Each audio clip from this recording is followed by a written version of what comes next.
Hi everyone, Steve here. In this video, we're going to look at the final part of our Medallion architecture in Microsoft Fabric. This is part 3 of a 3-part series, so if you haven't watched the other 2 parts, go and do so. They're in the description below, which will go through the bronze and the silver layers. This one, we're going to look at building out the gold layer and finalizing our Medallion architecture. So we're not going to waste time, we're going to jump straight into it, picking up after where part 2 finished. So without wasting more time, let's get over.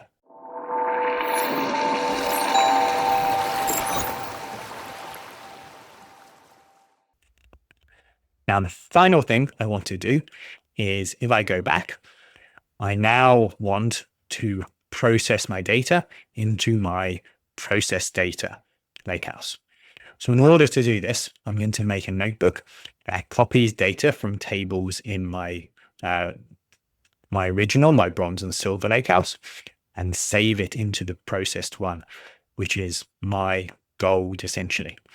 So in order to do that, let me create a new item in the process data. I'm going to make a new notebook, and I'm going to call this transform data. And then in my transform data, I'm going to add again my lakehouse and my raw data.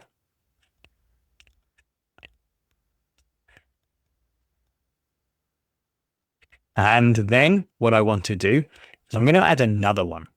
And this is just really for reference. And I'm going to use the process data one.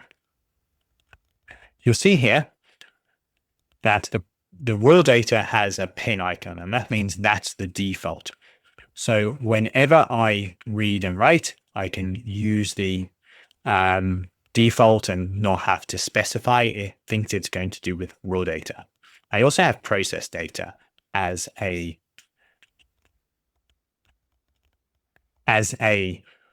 attached item in my Explorer. This is really just to show it, and I can see that, and it's easy if I want to save from raw to processed. However, my raw one, because it has this pin, means that's the default. So the first thing I'm going to do is I'm going to load some data. And in order to do this, I'm going to transform it in SQL. Now we're in a notebook, and notebook needs Spark, and we're using PySpark.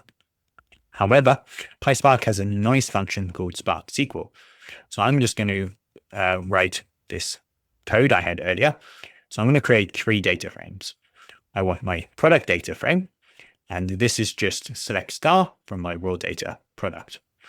And so it knows it's using this lakehouse, and the raw data.dbo for the product is just the SQL endpoint. So I can actually run some SQL against it, and that's how I like to do my transformations.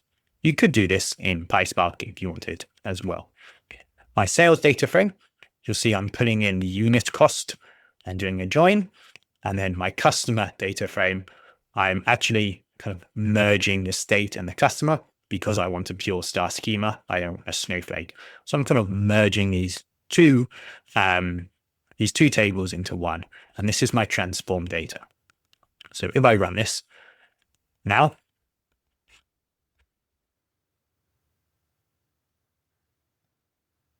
that I have my 3 data frames in the star schema that I want to save for my gold layer, I want to save this into the process data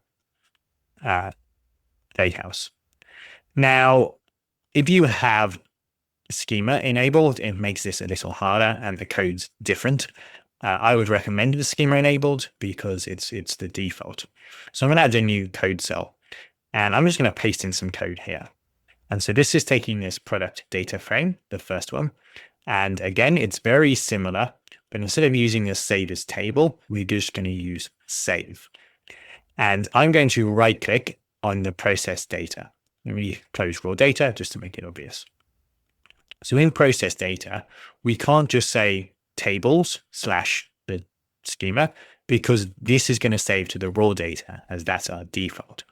So what we need to do is actually get the absolute path and direct it to the process data lakehouse. In order to do that, I need to right click on files and then copy the ABFS path, which is the absolute path. You should be able to do this in tables, and you used to be able to. It is a bug. Fabric, you will notice there's a lot of these, and this will probably change or have more bugs in the future. So just be aware that this is probably going to be an issue. Now I can just say save. And so I'm going to open the parenthesis and put this in quotations. And I'm going to paste. And you'll notice here it gives me this long path, which is the absolute path to my lakehouse. So this is just saying the path. And now it's saying files. I don't want files, so I'm going to remove files as I'm going to save it as a tables.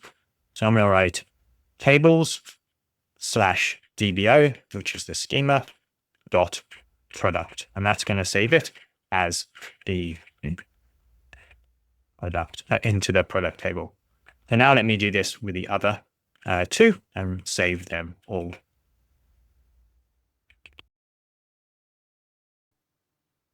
All right, so now I have each of these three new data frames I created using SQL.